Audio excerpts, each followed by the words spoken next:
Now, membership. Starting last year, Lions International came out with some pins for growth months, October and April. Last year, we had actually 3 Lions qualified for a silver pin for bringing in a member during one of those months. If you bring in a member during both of the months, you get a gold pin. Anyway, this time, I'd like to call Doug Harvey and, over on this side, Duncan Wallace. And we have one more pin with active individuals here. We'll present it. Darlene Mungen has an announcement. President Ron, fellow Lions and guests, we got a thank you letter from the American Cancer Society out of Portland for our donation. Even on the day of the relay, we turned in over $1,300, and they just sent us a thank you. So thank you very much. President Ron, fellow Lions and guests, we are privileged today to have Bill Chapman, President and CEO of Millennium Bulk Terminals, here to tell us about what's going on there. I did not point out to him yet that 100% up till this time of Millennium Bulk Terminals presidents and CEOs have been members of this club. But there is no pressure.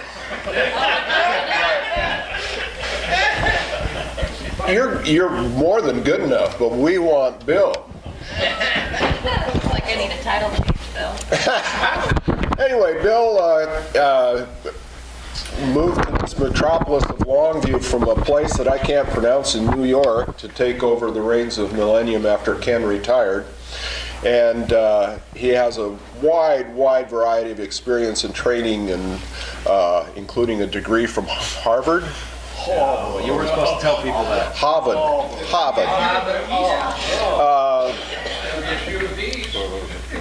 Anyway, he'll tell us more about himself, I hope. We didn't get a chance to visit, so. And assisting him, of course, is our own member, Danielle Ramey. So please give a warm Lions welcome to Bill Chapman.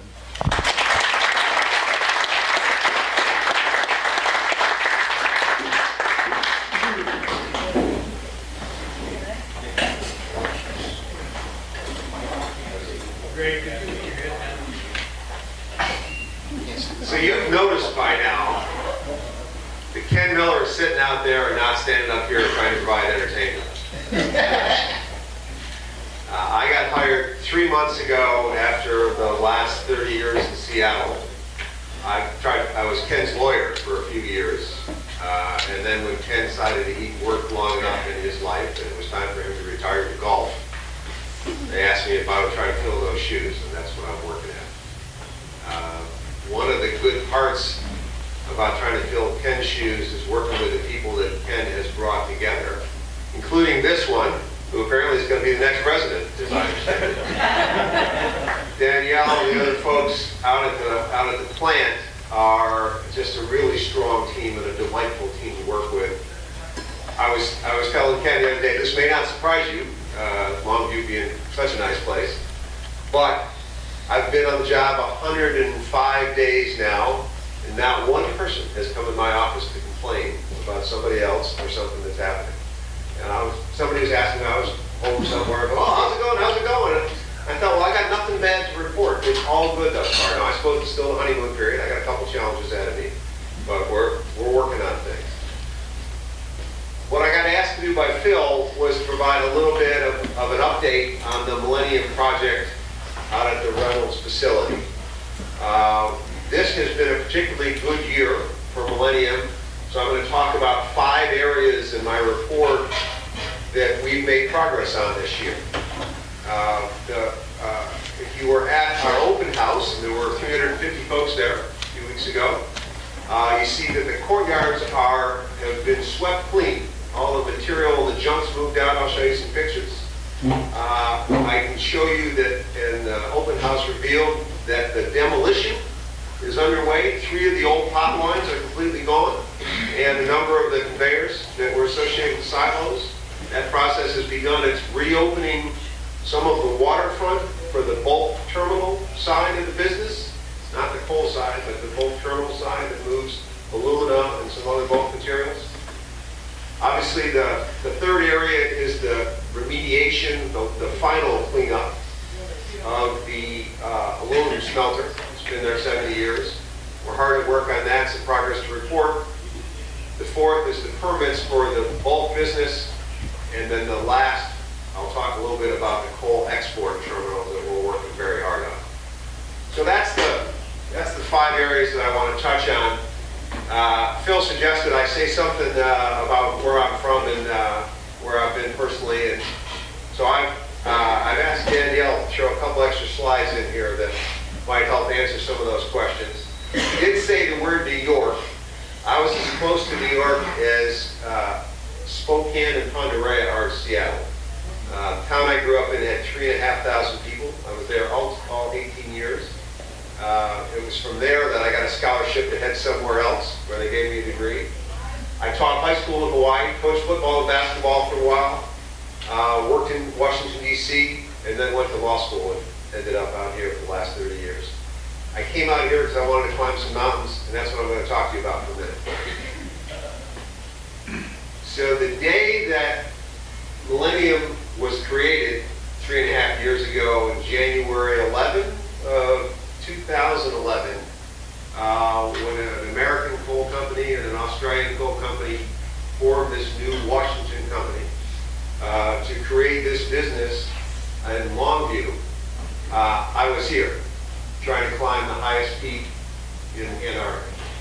The peak is 16,000 feet high, and I'll show you a couple quick pictures of it. If you've got just a minute and a half, I'll run through it quickly. All right. So, South America, the little red circle is where you fly into, and then you got to fly out of the continent from there. Next. They have big boats in the Straits of Magellan. They're thinking of themselves as a deep water port as well. Next. They're still celebrating Fernando Magellan for the first time he came through there in 1519. Next. Couple people I went with. Sally Jewell is now Secretary of Interior, with my friend running the REI at the time. A young guy who's already climbed the 7 highest summits of the continents. A guy in the middle, Big Sonny, and then a buddy of mine from Colorado named Mike Browning. Very experienced climber. Next. It's 2,000 miles from Punta Arenas across this ocean onto Antarctica. So we have to rent or lease a Russian cargo jet, because there are no regular flights. It lands right near the Ellsworth Mountains there. That's where the runway looks like.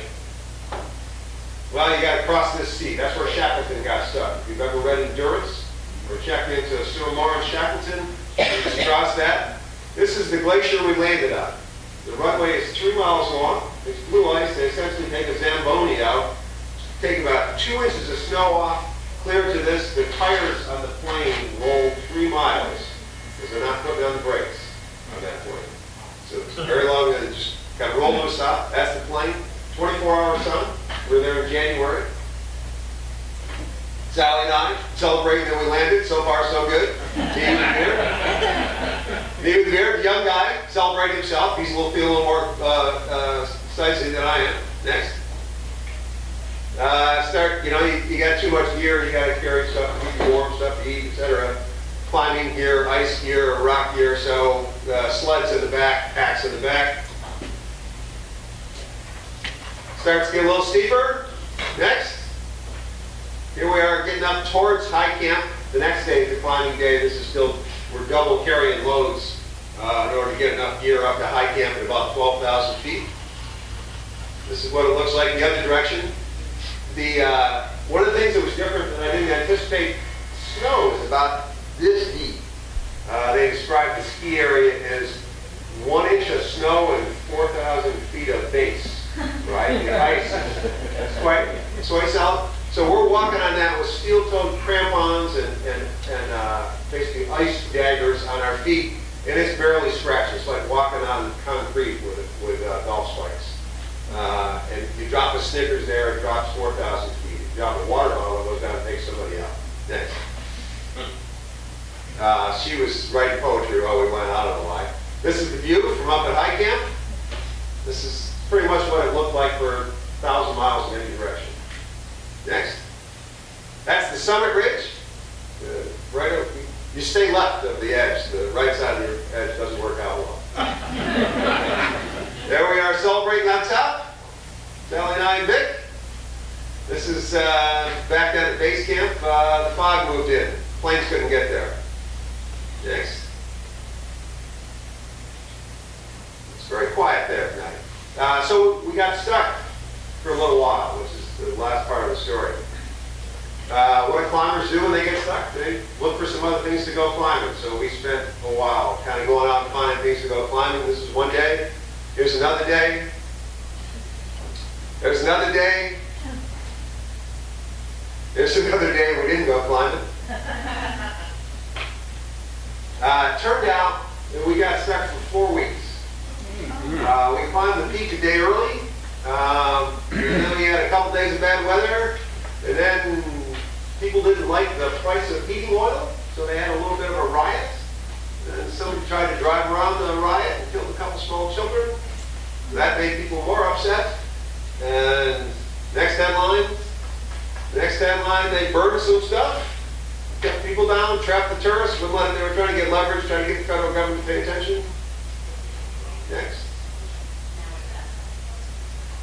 That's it for climbing stories. So that was an adventure that I had that maybe prepared me a little bit for what Ken Miller was experiencing. Don't be getting ready to come down here. As the Longview Daily said, let me jump in with both feet down here.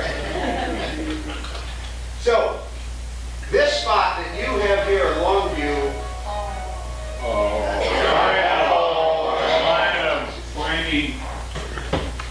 Who was it? You always got fined.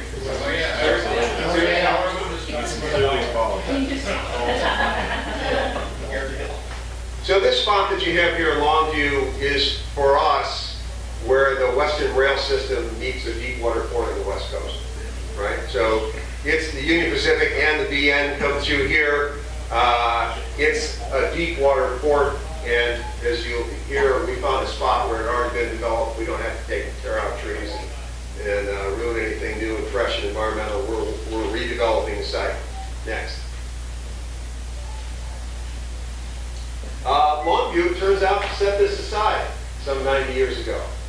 There's more than 3,000 acres of land zoned for heavy industrial use in Longview. We are 500 acres of that 3,000. This is a quote from your County Commissioner Dennis Weber's book, the history book. First 90 years, Longview had this record of labor stability, good paying jobs, outstanding schools, outstanding healthcare facilities. And we wanted to be a part of that. We wanted to be a part of the zoning that said you made a choice about this industrial use in this area. We wanted to be part, obviously, of the Deepwater Port that I was pointing to in the last slide. That's where the Millennium site is, on the old Rounds facility, between Weyerhaeuser and the Port of Longview, across the street from the Mid Farm Industrial Park. I know you all know that. Next.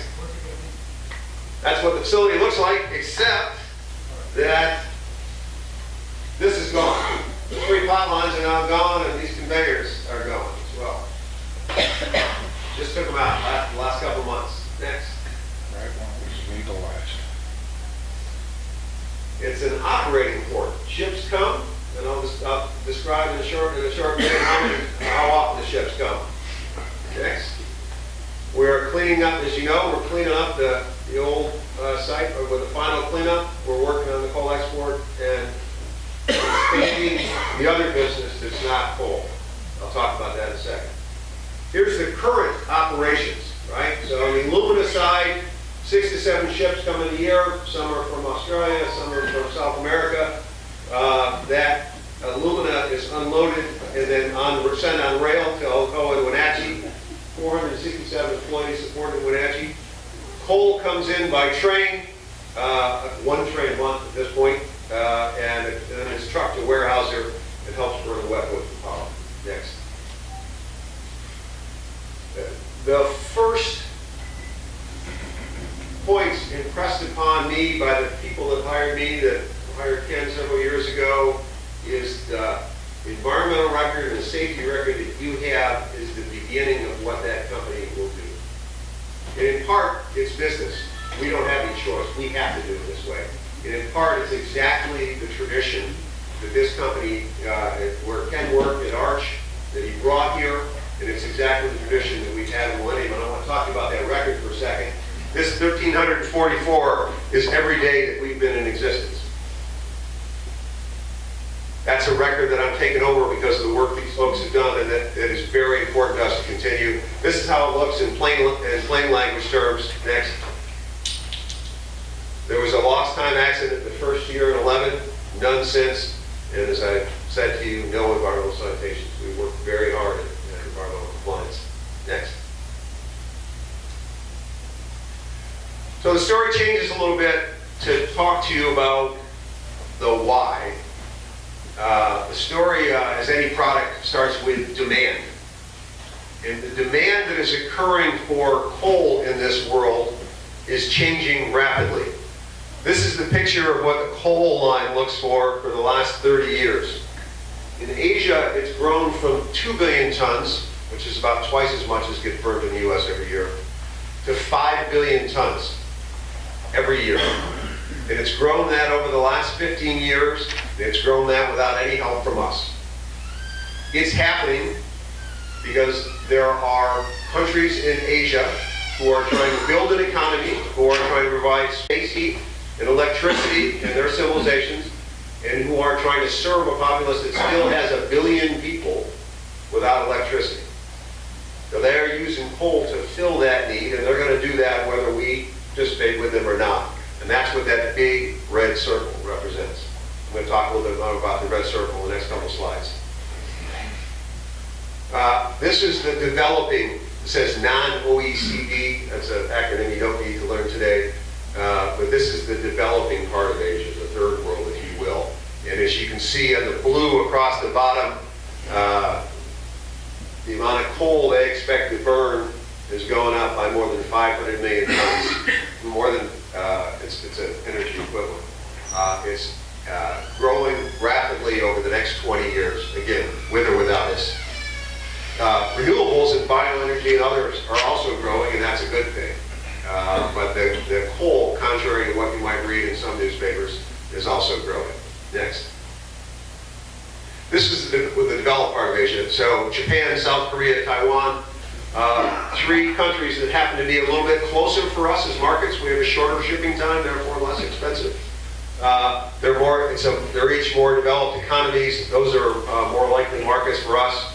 We have agreements in South Korea with utilities for our coal to go there, and their growth, particularly in Taiwan and South Korea, also includes substantial more coal in the next 20 years. Next. I'm going to change topics and touch base on a different side. Next.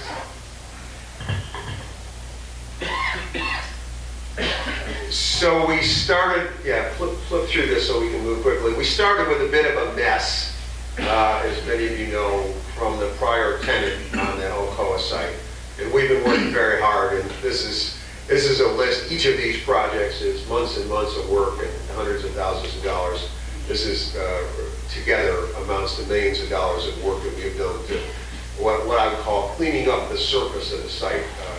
As Wendy puts it so well, and Kristen, cleaning up after the industrial order that was on site for so long. Next. This is what it looked like on the left in the courtyards, and this on the right is what the courtyards look like now. If you were at an open house, you saw how clean swept and how sprightly everything looks. The dock looked like that, had all kinds of jury-rigged, hand-built stuff on there, none of it with permits. And on the right, it's all been cleaned up in the last couple of years. Next. The buildings look like this on the left, and now look like this on the right. The environmental cleanup process, the kind of thing I've been doing as a lawyer for 30 years. We've been studying it, a couple $1 million of studies for the last couple of years. But we went through the public comment process this summer. It closed August 1st. So basically the feasibility study is now complete about what the options are for doing the cleanup. Cleanup's estimated to be about $27 million. We're expecting to design that next year in a cleanup action plan, and then negotiations will begin in the fall next year, maybe about 12 months from now, with ecology over a final settlement to do the cleanup, the actual cleanup of the final cleanup of the aluminum smelter site historically on the site will begin probably 2016. The point of this slide, ready for a quick quiz? What is the point of this slide? Those are the areas that need that. Right. So, well done. Clean up here and here, right? Here's a piece that's going to be dug up and moved to a different area. Sorry, you were saying? Oh, wait, what? No, I said what I had to say. Oh, okay, you're good. All right. Yes, you did. You had it.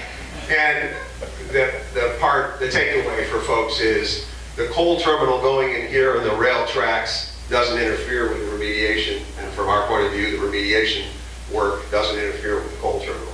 So both of them are able to proceed. Next. This is the permit schedule for the coal export terminal, right? So this happened a couple of years, 2.5 years ago when the permits went in. Scoping process was last fall. Draft EIS is being prepared now as we speak. We're expecting it out September 14th, they have told us in writing, is when the draft EIS is scheduled. And then the final EIS would come out within the spring of the following year. That means the permits, the county's decision, the Corps of Engineers' decision, the state's decision on these permits all has to be based on the information in the EIS and other analyses they're asking for and on the design. So we're expecting all that in 16, a year and a half from now. We're incredibly proud of the support that we have received in this community, and particularly in the workforce and with the labor organizations that we work so closely with. And now, you get a break from my voice for about 30 seconds, and then I'll come back and wrap up.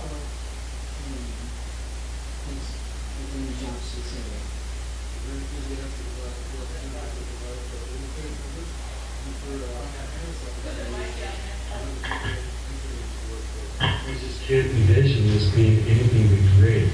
Taxable dollars, wages for the employees. The money they spend in our economy and in our local stores and shops, the taxes they pay, all those things contribute to the higher quality of life that we want. Right now, the feds aren't coming to want to help us. This is our chance to help ourselves. We can attract good businesses here, attract family wage jobs, and bring people back into this community. Increase in trade, increase in jobs, and then the side effects of that increase in trade and jobs creates even more jobs. Business creates business, and that's why it's important. It's good for everybody, union, non-union, people will get to go to work, and that's what matters. More jobs, more trade. Done right? Done now.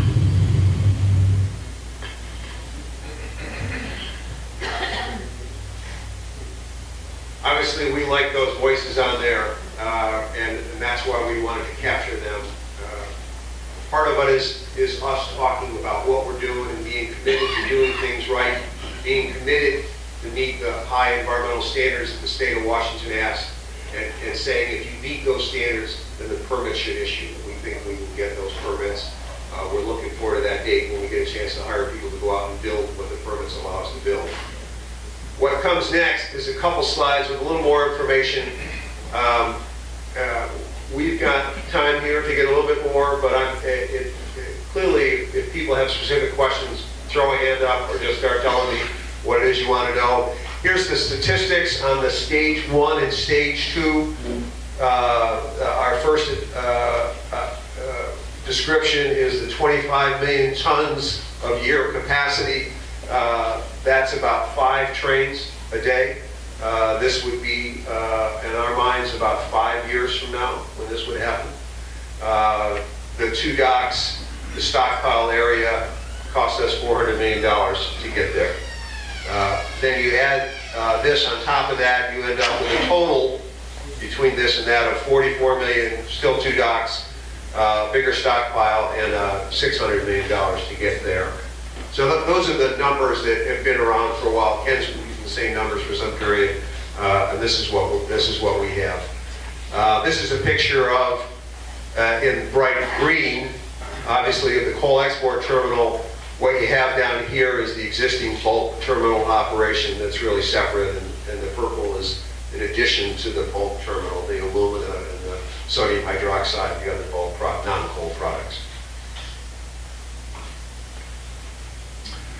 We just jumped continents. We're in Australia now with this photo. This is the Carrington coal terminal in Newcastle, Australia. And we show it because it's, for a couple of reasons. A, it's comparable size and operation. B, as you can see, it's in an industrial area, but that's surrounded by a residential neighborhood. The trains come right through the heart of that neighborhood to get there. And we have another point or two to make. I might let Danielle make, since she put this part of it together as well. As you might guess, she prepared most of this, but... So if you guys noticed before, I should go back 1 second. Up here to the left, and I've actually been here, I went to Australia in March and stayed for a month. These are all industrial warehouses, or used to be. And now, we just recently, they turned them into high-end condos. So, all this now is high-end condos, restaurants, it's a walking path, people jog, all that. Our Vice President Trevor, actually his daughter lives right here, and that's who I went to visit, and we had breakfast over here and walked along this whole thing. And honestly, you would have no idea all this was even over there. It's kind of like Lake Sacagawea, but in Australia. So this is a closer look of what these condos look like. And as you can see right back here is actually the terminal. That's all nice, clean, bright, sunny, beautiful.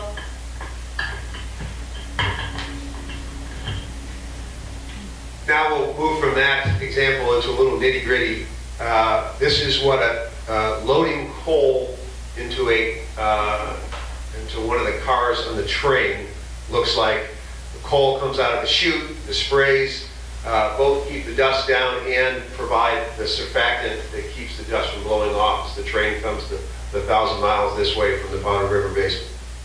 It also shapes the top to keep the blowing down. I always thought this was Kevin's favorite slide personally. I'm not sure of that, but it's always been my view. There's been, just north of here at the Trans-Alta plant in Lewis County, there's been a stockpile of exactly the same size as the one that we intend to build over the next 5 years for 30 years, 40 years, 50 years. And obviously it didn't get much attention. This is one of my favorite slides. People are concerned about trains, and we have a fair amount of work to do within the Longview city limits, I would say. What I really mean is from about the bridge out to the plant. So it's not all Longview city limits, but it's mostly. And there's quite a bit of study there. But much of the discussion coming out of Seattle and the hue and cry is about trains in the rest of the state. Well, the Washington State Rail Plan just came out about 4 months ago, the 2014 Washington State Rail Plan from the U.S. and the Department of Transportation. And they're projecting more than doubling of trains in the rest of the state regardless. They're very clear this doesn't take into account coal terminals or oil terminals. They expect to go from about 118 million tons a year to 260 million tons a year of cargo moving. So they're expecting the inbound to go way up. They're expecting the throughput to go to more than double. They're hoping the outbound doubles. And they have plans, and they are expecting by their prediction. Their description of this is, we expect this to occur in our moderate growth scenario, about 3% annual growth because population is growing, because income is growing in the state, because trade flows are increasing. This is a trade state, I'm sure most of you know. The percentage of jobs dependent on trade is higher in the state of Washington than any other states. It's about 40% of the jobs in the state are trade dependent. Many of you will have met Trevor Simmons, our lead engineer by now. He and Ken have worked closely on this from Australia. And this is really, he talks to this slide about, it's not an accident that we keep things so clean. We design it well, and then we manage it well, so we keep it handled in a clean fashion, and we deliver on what we're talking about. We have work to do on rail traffic, and the EIS I reviewed last Thursday, the third draft of the technical report that goes in on the intersections and how that needs to be managed and what will be done so to make sure that that part gets done right. And I'm talking again about that area between the College River Bridge and the plant. You know, most people who are going to spend that much money they pay somebody, an economist. People often use Burke and Associates. I've worked with clients over the years who use Burke because they are generally regarded as the best in the Northwest at this. Their report was done about 2 years ago, and their description of what would be expected from the coal export terminal that I described on an earlier slide is that you would see on an annual basis in the order of $5.5 million of tax revenue. And on a one-time basis, the construction, that's the far right column, you'd see $43 million during that construction period. Those are useful things in a local economy, and they're useful, frankly, at the state level. And then the job descriptions are in here. At stage one, we'd expect to see more than 100 jobs on site and a similar number induced in town from the multiplier effect. And then the jobs total to go up substantially again when we get stage 2 done. The 135 is the number in the bottom right, and that's too small for people for the direct jobs we expect to provide, and 165 is the additional jobs that you would expect to come from this. And I think we're almost done, except for is there a commercial, maybe an editorial? What's where? No? Built on trade, and the Columbia River is our gateway. Logs and grain pass through our local ports to help build and feed the world. And soon Millennium will add energy to that list with a cleaned-up rental site as its home. We're making a difference, and we're putting people back to work by creating hundreds of local family wage jobs along the way. Millennium, growing jobs and expanding trade, right here in Longview.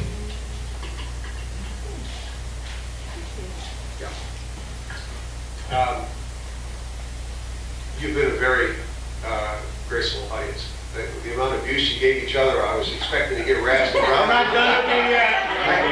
I see that the tail twister or whatever he is hasn't picked on me at all. Well, you haven't done anything wrong yet. Well, thank you, sir. So, thank you very much for listening.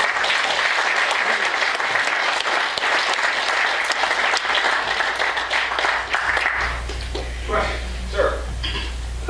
What's going to happen with the old cable plant? Mr. Miller. Any idea? I'm working on my golf game. You can answer.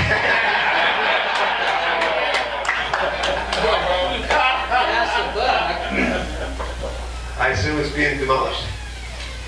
With the development of the coal export terminal, it would be demolished. Yeah. Sure, question. Not to offer rebuttal, but last year I was troubled that one of the presentations, I went on the internet and I noticed there was a protest in Newcastle against your operation with something like 1,500 people marched through downtown Newcastle. And one of the issues they said was the coal dust. And it wasn't from the trains coming in, it's the trains that are leaving. And also you have a dedicated right-of-way, as I understand it, to the terminal in Newcastle, where ours is going to be going to a very busy industrial area. And you said there's work to be done. And the real question, how much of that work is going to actually be a change in infrastructure? And a lot of us believe that we are the ones that are going to have to pick up the tab for that, and not your company, because it's going to require a lot of change from the College River to the present site that you proposed. There's a lot of other points and issues that you made that I may argue against. And I'm not really against the pipeline. It's just that trying to get the information seems to be a little bit different than some of the presentations I've seen. But how much do you think we're going to have to spend as local taxpayers to fix the railroad system and infrastructure so you can get your full to your plant? And the other point, probably over half of those jobs, those people will not live in Calais County. And another issue, I think most of those tax dollars go to the state. They don't stay here locally, and the person that pulled this out was a member, George Rader, who's the county commissioner here for years. He says, we'll see very little of that money that's paid in taxes. Now, I threw out a lot of things. Yes. But these are real questions that a lot of people have that need to be answered. Yeah, no, and they're good questions. Fair enough. Let me start with the tax, because you went there, and then I may need some help remembering the list. On the tax issue, there was a breakdown about what was county and which is state. And you're quite right, the state gets a substantial amount of it, but I showed you what the county amounts were. I'm happy to go back. From what I've been told, in 30 years of doing this with folks, it's a pretty useful thing in the county to have even half of the amount come in. So I'm not apologetic at all that the taxes are only $1 million a year, or that the construction taxes are tens of millions. I think that's a good thing for that. And the fact that the state gets a bunch of it isn't a bad thing for you either. We live here in this state, and we're all pitching in that regard. On the dedicated railway part, you saw that route come in. It's a pretty narrow corridor. And I would put ours up against that in this fashion. That is a long-established rail corridor. It is taken care of, as you know, by the partnership between Burlington Northern and Union Pacific that runs the short line there. Their substantial resources stand behind that. As you've, I'm sure, heard, they negotiate with communities about the conditions that it's in. Our part is to pay for the EIS that examines what the likely effects are, and then to participate in the mitigation of this area. We have started that by saying there are two of these areas at Oregon Way and Industrial Way that we're going to convert to quiet crossing. We're going to fund 100% the conversion of those intersections to quiet crossings, so you don't have to hear the horns blast when they go through there. They're just a little too close to the homes, and this is something Ken put on the table to begin with. Sir? Does anybody have any more questions? Are you willing to stay? Oh, of course, yeah, fair, sure enough. Thank you. We have to end our meeting. Thank you, King. King, again.